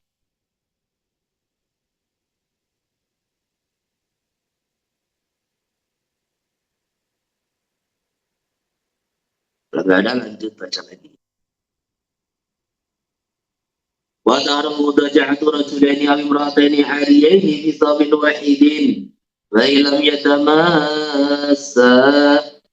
Haram 2 laki-laki, 2 perempuan yang keduanya telanjang tidak pakai baju tidur dalam satu selimut. Laki-laki sama laki-laki telanjang, perempuan sama perempuan telanjang. Jadinya dia LGBT sama lesbian itu dalam satu selimut walaupun tidak bersentuhan. Begitu pula Rukul Mutamat, jaraknya berjauhan tapi satu firos, satu alas, satu kasur juga haram. Ila balik subeki wa bahasa isna al-abi Tetapi ada pun pembahasan ini kecuali ayah dengan anak, ibu dengan anak, iku ba'idun jiddan. Jadi maksudnya ada sebagian ulama membahas hukum ini tidak berlaku antara orang tua dengan anak. Karena ada hadis. Lah pembahasan ini ba'idun jiddan, jauh daripada qaidul usuliyah. Maksudnya tidak perlu dikecualikan. Tidak perlu. Pokoknya walaupun ini orang tua dengan anak, ayah dengan anak perempuannya, ibu dengan anak laki-lakinya, kok telanjang, ya, jelas haram. Wa bi'arti dalalatil khabari lidzalik summa hadis itu sahih dan menunjukkan arah itu yang ta'ayyanu ta'wiluhu, maka wajib ditakwili bima idza taba'ata, ketika keduanya jaraknya jauh, berjauhan bihaitsu umina tamasun wa ribatun qat'an, sekiranya dirasa aman bersentuhan dan kecurigaan, nanti tidak menimbulkan kecurigaan suudzon qat'an tanpa khilaf. Wa idza balagha sabiya asratidin. Jadi ketika anak umur 10 tahun, oh ya tadi aku bilang 7 tahun, 7 tahun baru diperintah. Kalau 10 tahun baru dipisah. Wa jawa tamrin baina wa baina ummihi wa abihi wa ukhtihi wa akhihi fil madja'i. Jadi wajib dipisah antara dia dan ibunya, dia dan bapaknya, saudara perempuannya, saudara lakinya. Di dalam tempat tidurnya ada kalau syekhon. Waktu ridho. Jadi maksudnya syekhon di sini Imam Nawawi dan Rafi'i. Nah, kemudian waktu ridho tapi ditentang sopo syekhon dinisbat dengan abi wa Jadi maksudnya ada pengecualian antara ibu dengan anak, bapak dengan anak. Sebenarnya hadis di atas. Lakin wajah maqalam diunggulkan pendapat syekhon bi anna dhafa aqli shaghir. Sesungguhnya lemahnya akalnya anak kecil. Bayangkan ihtilamnya ada kemungkinan dia ini masuk balik. qad yu'addi ila mahdurin, terkadang menyebabkan mendorong dia kepada perbuatan yang dilarang. Walau bil ummi, walaupun dengan ibunya sendiri. Wa tusanu musafatu rajuli birrajuli wal mar'ati wal bil mar'ati. Diserahkan salaman. Nah, salaman ini nggak boleh dengan lain jenis kecuali ada hubungan mahram atau suami istri. Jadi musafahah itu sunnahnya sejenis laki dengan laki, perempuan dan perempuan. Ya khabari mamin muslimin yang taqiyam. Tidak ada dua orang muslim yang bertemu. Ya tasafahani, kemudian keduanya bermusafahah. Bila ghufira lahum qabla yatafarraqa. Kecuali dosa keduanya diampuni sebelum berpisah. Wa Abu Dawud. Na'am minna anna ma taqaddama min hurmatina al-amrat al-jadid. Dikecualikan, yaitu didasarkan pada hukum di atas, hukum yang telah dimuliakan di atas, itu haramnya pada amr jamil, tahrumu musafahatu, maka juga haram bersalaman dengan amr jamil. Lima warna sebelum pembinaan nadhari, karena menyentuh itu lebih nikmat daripada melihat. Nah, ini telah jinsu, kalau beda jenis laki-laki dan perempuan harumat maka haram musafahah. Dan ini dalam kitab-kitab klasik, ya, tidak ditemukan adanya khilafiyah. Jadi kalau sebagian pondok ini punya tradisi kiai salaman dengan santri, ustaz salaman dengan santri, la syakka fi hurmatihi, itu tidak dilakukan keharamannya gitu. Kemudian orang kitab lah, kemarin kan di grup itu bahas masalah ini kan. Ternyata kitab kontemporer yang dipakai itu juga bukan kok mutlak halal, enggak. Jadi itu ketika mamanya kita dalam kondisi saat ini diajak salaman orang, kalau nggak mau katanya sombong atau apa, nah, maka ini gimana sikapnya kan gitu kan? Maka ini orang langsung boleh, begitu enggak. Jadi kalau dia ini orang-orang yang sudah terpelajar, kan cukup disampaikan nggak boleh gitu. Ada pun orang-orang yang memang ini dia ini berat, kalau ditolak ini berat, namanya kerabat yang dia ini kerabat famili tapi bukan mahram, namanya kayak istrinya paman kan gitu kan, ipar, istrinya keponakan. Itu terkadang itu kan masih ada famili lah. Nah ini kalau memang itu bisa menimbulkan fitnah, nah disitulah maka ada sedikit kelonggaran gitu. Dan apapun terus ini pernyataan ini dipakai untuk umum, pokok ibu yang udah kiai ya, jadi ustadz, santri-santri putri mau salaman, tabarukan, iya kan semua. Enggak ada satu pun kitab yang membolehkan juga. Maka ini tradisi sebagian tempat di pondok pesantren apa ini, masya Allah itu fitnah, namanya fitnah. Dan dia banyak menimbulkan madharat. Jadi ketika kita ini di sebuah pondok, di sebuah pendidikan, kita dianggap orang yang istimewa, kita ini disegani, kita ini ditaati, kan gitu kan? Dan terus kita memperlakukan orang-orang yang takzim dengan kita, segan dengan kita, taat dengan kita, kita perlakukan ya sudah. Kamu nggak apa-apa, salaman dengan saya. Nah itulah akhirnya maksiat akan merembet kemana-mana. Jadi yang awalnya katanya ditabarukan dengan ustadznya, akhirnya terus jadi maksiat. Jadi terus berapa banyak ini ustadz, ya, cabul dengan santrinya, terang-terangan aja gitu loh. Itu gara-gara ya seperti ini. Jadi masalah aturan hijab tidak ketat. Ketika aturan hijab tidak ketat, dalam kondisi kita ini di situ itu punya kesempatan dan ada keinginan, maka terjadilah maksiat gitu. Jadi di situ itu, makanya alhamu maut. Nah, ketika baginda Nabi Sallallahu Alaihi Wasallam itu melarang, iyyakum batukhula ala nisa, jauhilah kalian ini sering masuk di ruangan perempuan. Ya Rasulullah, Kalau ipar bagaimana? Nah, jadi keluarga istri begitu ipar, alhamdulillah maut, kode gede mati sampai. Jadi kenapa? Karena bergaul dengan ipar itu dipandang masyarakat ini masih family. Padahal ya bukan apa-apanya. Jadi orang memandang kita ini bergaul dengan ipar, nggak ada kecurigaan, karena dianggap itu family. Dan sedangkan ketika sudah sendirian di rumah, nanti setan akan menggoda di situ itu. Nah, jadi pondok-pondok juga begitu. Namanya kiai itu di depan santri, oh, masya Allah, ini orang istimewa, disegani, ditakuti. Sehingga santri perempuan juga mundur-mundur, ta'zim. Nah, di saat itulah kok kita ini cari kesempatan. Jadi ta'zimnya para santri disalahgunakan untuk menuruti nafsu bejatnya. Maka disitulah terjadi adanya cabul di pendidikan-pendidikan Islam, di pondok-pondok itu sebagian. Di antaranya seperti itu. Gitu. Jadi setan itu merusak itu dari perkara-perkara kecil. Jadi ini makanya hijab itu harus ketat. Santri putri, santri putra dipisah, kan gitu kan.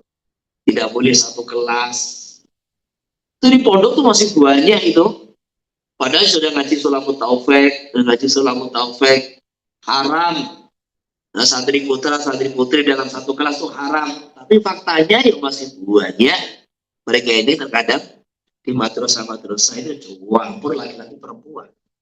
Jadi kita yang ngocok. Nah, ketika ini hal seperti ini tidak diperhatikan, maka terjadilah banyak kemaksiatan. Kan harus dipisah. Jangan sekali-kali salaman dengan perempuan, ya, kecuali istri dan mahramnya. Pokoknya apapun alasannya gitu loh. Apapun alasannya. Ketika ngajar di balik hijab, bagus lagi kalau ngajar itu bawa istrinya. Nah, ini bagian daripada membentengi kita daripada khutuwat syaitan, langkah-langkah trik setan untuk menyesatkan kita.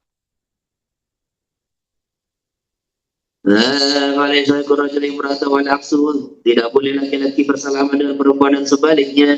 Illa ayyakuna bainahuma mahramiyatun aw zawjiyah, kecuali di antara keduanya ada hubungan mahram atau suami istri, atau ahaduhuma sabiran la yustaha, atau salah satunya masih kecil yang belum menimbulkan syahwat. Yajuzu min ghairi syahwatin wala fitnatin, maka boleh saranya tidak ada syahwat, tidak ada fitnah, tapi bujara min alal khatib. Qala Nawawi wa ala manadil Mustafa mustahabatun inda kulli liqa. Sekarang tadi dikatakan musafahah itu sunnah. Lah sunnahnya musafahah itu kapan? Ainda kulli liqa. Jadi setiap berjumpa itu disunahkan musafahah.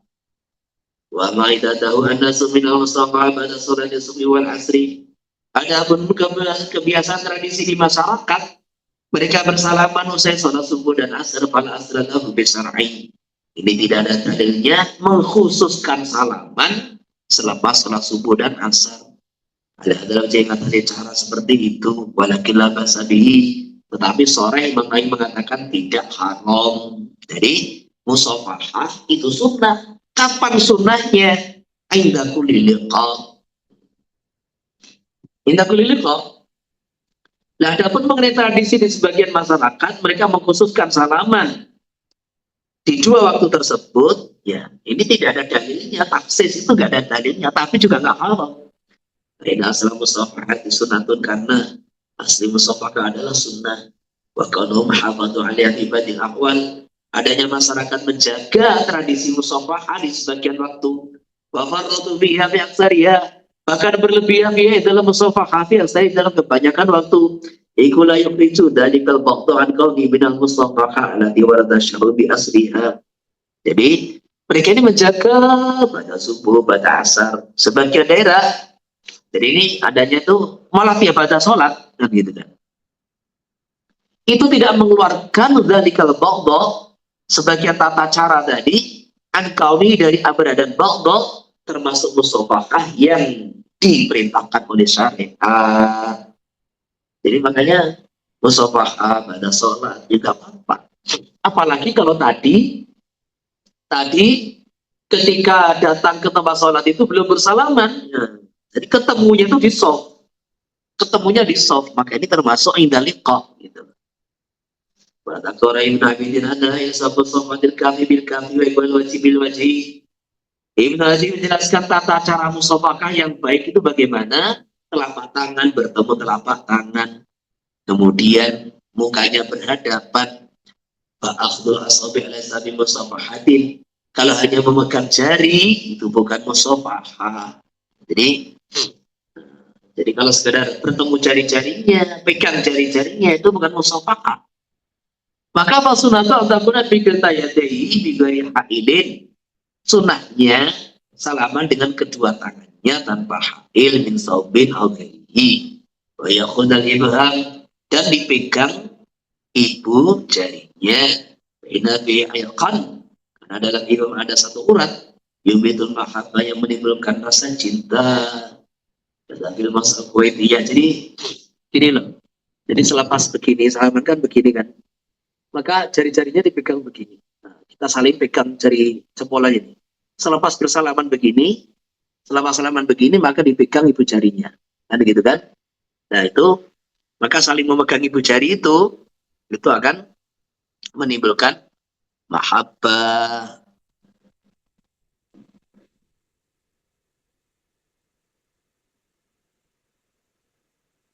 Wa sunatu ikan ayu qabila yang nasi badal musafahah. Ini tradisi orang Arab itu. Selepas musafahah mengecup tangannya sendiri. Kalau Ibnu Hajar, kalau al-ibadi wa tukrahu safatu man bi'adun kajudamin wa qawarusin. Makruh bersalaman dengan orang yang punya penyakit menular. Adun itu penyakit menular. Seperti judam, lepra ataupun belang. Lain-lain, tipes atau apa mungkin. Itu hanya orang yang punya penyakit yang menular. Corona. Pada orang di Nabi Mustafa al-Kafir Jaitun. Bersalaman orang kafir itu boleh, tetapi walaupun sama tidak sunnah. Ya walakin al-awla terbuah yang lebih utama ditinggalkan. Kalau jangan khilaf ulama Hanafi al-Qaili di karahat ya. Kalau dari ulama Hanafi dan Hanafi yang berpendapat makruh salaman dengan orang kafir. Wal Malikiyah bahkan ulama Maliki bi hurmatiha. Wa tukrul munawwa qawatan bil ra'si. Makruh berkerangkulan, jadi berpelukan dan mengecup kepala walau kana al-muqabbil wal muqabbal salihan. Walaupun yang mengecup dari kecup itu adalah orang soleh yang dari kami hadis Tirmidzi ila nikotimin min safarin. Jadi ketemu dengan pelukan atau ketemu dengan mengecup kepala itu makruh. Walaupun alasannya dia orang soleh. Karena ada larangan dalam riwayat Tirmidzi kecuali orang yang baru datang dari safar atau tabau tidqain atau lama nggak berjumpa. Nah, gitu. Jadi kalau hari-hari ketemu, kemudian bertemu, hari-hari sudah sering ketemu, nah ketika bertemu cukup dengan musafahah. Jadi berpelukan dan takbilur ra'as ini kalau orang yang baru datang dari safar atau lama nggak jumpa. Amali dari kama sunatun maka itu sunnah dan ittiba atau Tirmidzi itu misal takbir yadul hayy asal wa nabi min umuri dunya. Sunnah juga mencium tangannya orang yang masih hidup yang soleh, orang alim. Jadi ka'ilmin wa syarafin azudin. Jadi maksudnya ka'ilmin itu maksudnya orang soleh karena keilmuannya, syarafin karena nasabnya, zuhdin karena kezuhudannya, karena kewaliannya. Yukrahu dari kamu takbil inna wa nabi min umur dunya iya. Kita ini terkadang aneh. Santri ketemu pejabat cium tangan itu piye jadi. Ustaz ketemu pejabat malah cium tangan, ketemu orang kaya cium tangan karena jadi piye. Jadi yang disunahkan mencium tangannya adalah orang yang soleh karena amalan-amalan agama. karena ilmunya, karena mungkin nasabnya, karena kezuhudannya, kewaliannya. Adapun karena kekayaannya atau jabatan-jabatan dunia, kasyaukatihi wa wajahatihi dari dunia.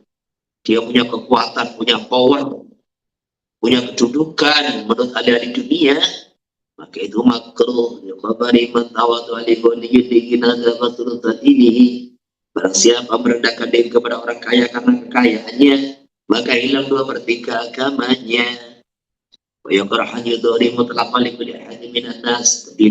Ini yang sebagian orang salafi itu salah paham. Banyakan.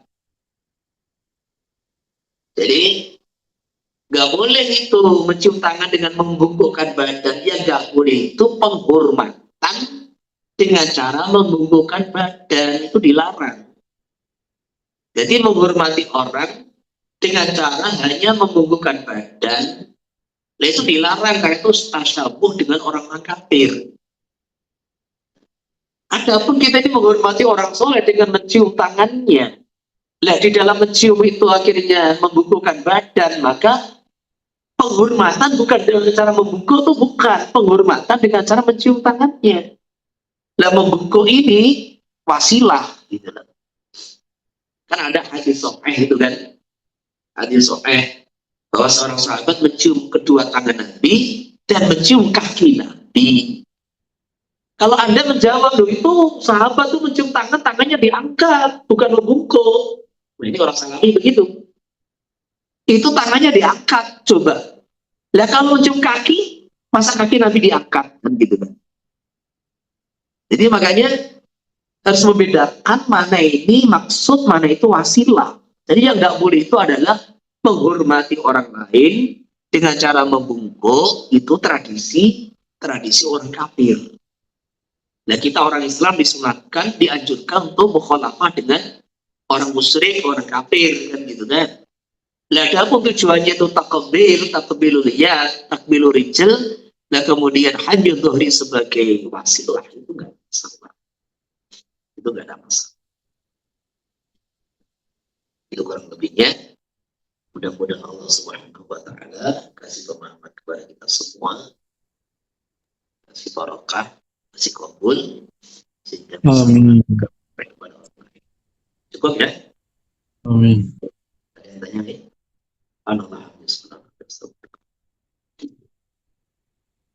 Assalamualaikum warahmatullahi wabarakatuh.